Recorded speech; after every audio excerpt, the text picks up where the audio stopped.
പുനലൂരിൽ ഇടതുമുന്നണിയിലെ വിദ്യാർത്ഥി യുവജന സംഘടനകൾ തമ്മിലുള്ള ചേരിപ്പോര് കനക്കുകയാണ്.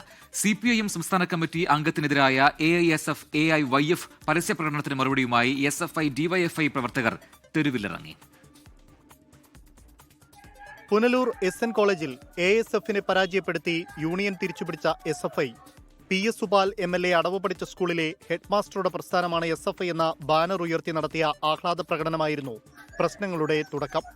CPI ജില്ലാ സെക്രട്ടറിക്കെതിരെ ഉയർത്തിയ ആക്ഷേപത്തിന് CPIM സംസ്ഥാന കമ്മിറ്റി അംഗമായ കശുവണ്ടി വികസന corporation chairman S ജയമോഹനെതിരെ ബാനറുമായി ASF, AYF പ്രവർത്തകർ പ്രകടനം നടത്തി. ഇതോടെ SFIയും DYFIയും ചേർന്ന് MLAക്കെതിരെ വീണ്ടും ബാനറുമായി രംഗത്തെത്തി. സുപാലിനെ ഡൈയിങ് ഹാർനസ് MLA എന്ന് വിശേഷിപ്പിച്ചായിരുന്നു പ്രതിഷേധം. CPIയുടെ ജില്ലാ സെക്രട്ടറി ആയാൽ ആ പണിയെടുക്കണം, MLA ആയാൽ MLAയുടെ പണിയെടുക്കണം. കോളേജ് ഇലക്ഷനുമായി ബന്ധപ്പെട്ട് AISFന് മണ്ഡലം സെക്രട്ടറിയുടെ കുറവുണ്ടെങ്കിൽ മണ്ഡലം സെക്രട്ടറിയെ ചുമതല ഏൽപ്പിക്കണം. അതിന്റെ ഉത്തരവാദിത്തം CPIയുടെ ജില്ലാ സെക്രട്ടറി ഏറ്റെടുക്കേണ്ടതില്ല. തദ്ദേശ നിയമസഭാ തെരഞ്ഞെടുപ്പുകൾ അടുക്കുമ്പോൾ പുനലൂരിലെ തർക്കങ്ങൾ ഇടതുമുന്നണിക്ക് തലവേദനയാവുകയാണ്. 24 കൊട്ടാരക്കര.